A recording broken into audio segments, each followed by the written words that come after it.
Magandang araw mga bata! Ang ating asignatura sa araw na ito ay edukasyon sa pagpapakatao. Halina at samahan akong talakayin ang tungkol sa pagpapakita ng paggalang sa mga dayuhan at katutubo. Ako po ang Teacher Lani. Inaasahan na ikaw ay makapagpapakita ng paggalang sa mga dayuhan sa pamamagitan ng mabuting pagtanggap, pagtrato sa mga katutubo at mga dayuhan, at paggalang sa natatanging kaugalian, paniniwala ng mga katutubo at dayuhang kakaiba sa kinagisnan. Kakabit ng ating pagiging Pilipino ay ang pagiging magalang at magiliw sa pagtanggap o hospitable ng mga dayuhan at may ibang kultura. Ito ang mga kaugalian nating mga Pilipino na dapat nating pagyamanin. Iginagalang mo ba ang taong may ibang kultura o paniniwala? Tinatanggap ba ng iyong pamilya ang mga bisita o dayuhan ng magiliw? Kailan kayo may huling bisita? Gawain sa pagkatuto bilang isa. Suriin ang mga larawan sa ibaba at sagutin ang mga tanong. Gawin ito sa iyong sagutang papel. Una, ano ang iyong mga nakita sa larawan A at B? Ibigay ang detalye. Ikalawa, ano ang pagkakaiba at pagkakatulad ng mga nasa larawan? Ipaliwanag. Ikatlong bilang, paano mo maipapakita ang paggalang at mabuting pagtrato sa mga taong nasa larawan? Ikaapat, bakit mahalaga ang paggalang sa kanila? Ikalima, ano sa palagay mo ang pagkakaiba at pagkakahalintulad mo sa kanila? Basahin ang kwento sa ibaba at sagutan ang mga sumusunod na tanong sa susunod na pahina sa iyong sagutang papel. Ang pamagat, kapwa ko, igagalang ko. Habang nanonood ang batang si Riley sa telebisyon, ay itinampok ang isang palabas tungkol sa mga katutubo. Ha ha ha! Bakit ganyan ang itsura nila? Napansin ito ng kanyang nanay na palaging nakabantay sa panonood niya. Anak, bakit mo pinagtatawanan ang mga katutubo? Tanong ng kanyang ina. Nay, tingnan mo naman po ang iitim po ng kanilang balat. Pango ang ilong at kulot ang mga buhok. Pati po yung damit at sayaw po nila ay kakaiba kumpara po sa atin. Paliwanag pa niya. Anak, mali ang iyong ginawa. Alam mo ba na ang mga katutubo ay walang pinagkaiba sa atin? Magkaiba man ang kulay ng ating mga balat at itsura, pero tayo ay iisang lahi, lahing Pilipino, ang pangaral ng ina. Bahag ang tawag sa kasuotan ng kalalakihan at malong sa kababaihan, at tadek ang tawag sa kanilang sayaw. Yan ay bahagi ng kanilang kultura. Patuloy pa ng kanyang ina. Napatigil at napaisip si Riley. Nay, patawad po. Mali po ako ng inasal. Gusto ko pong maunawaan kung paano ko po maipapakita ang paggalang sa kanila. Ang agad niyang nasambit. Anak, subukan mo munang ilagay ang iyong sarili sa sitwasyon nila. Ano kaya ang mararamdaman mo kung ikaw ay pagtatawanan dahil sa pisikal mong kaanyuan? Napaisip ang bata at sinabing, Nay, masasaktan po ang damdamin ko dahil hindi po nirerespeto ang aking kaanyuan.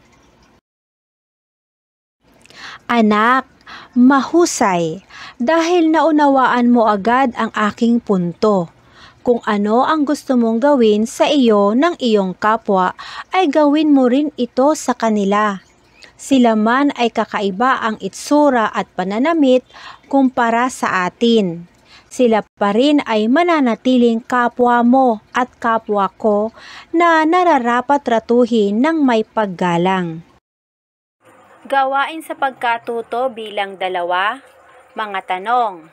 Una, bakit tumawa si Riley sa kanyang napanood?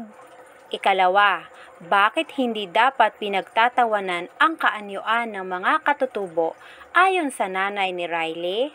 Ikatlo, anong magandang ugali ang ipinakita ni Riley pagkatapos na siya ay mapangaralan ng kanyang nanay? Ikaapat, tutularan mo ba ang magandang ugali ni Riley? Ipaliwanag. Ikalima, bakit kailangang igalang ang ibang taong may ibang kaanyuan at kultura? Ang pagpapakita ng paggalang sa katutubo ay hindi lamang masusukat sa pagkakataon na sila ay nakita mo ng personal, ang kanilang pisikal na kaanyuan. Mayroon rin silang sariling kultura at paniniwala na sinusunod bilang sistema ng kanilang pang-araw-araw na pamumuhay na dapat nating irespeto at pag-aralan. Maaari rin nating ipakita ang paggalang sa kanila sa pamamaraan ng kaugaliang Pilipino. Ang paggamit ng po at opo at pagmamano kung nakakatandang katutubo o dayuhan ang kausap ay pagpapakita ng mabuting pagtrato sa kanila. Gawain sa pagkatuto bilang 3, sa iyong sagutang papel, kopyahin at sagutan ang gawain. Lagyan mo ng check kung gaano mo kadalas ginagawa ang mga gawaing nabanggit. Una, iginagalang ko ang kultura at paniniwala ng aking kapwa. Ikalawa, inilalagay ko ang aking sarili sa sitwasyon ng aking kapwa upang mas maunawaan ko sila. Ikatlo, kinukutya ko ang aking mga kapwa na may kakaibang itsura at pananamit. Ikaapat, gumagamit ako ng po at opo sa tuwing nakikipag-usap sa nakatatanda. Kalima, gumagamit ako ng salitang pakiusap at makiusap sa tuwing ako ay hihingi ng pabor sa aking kapwa.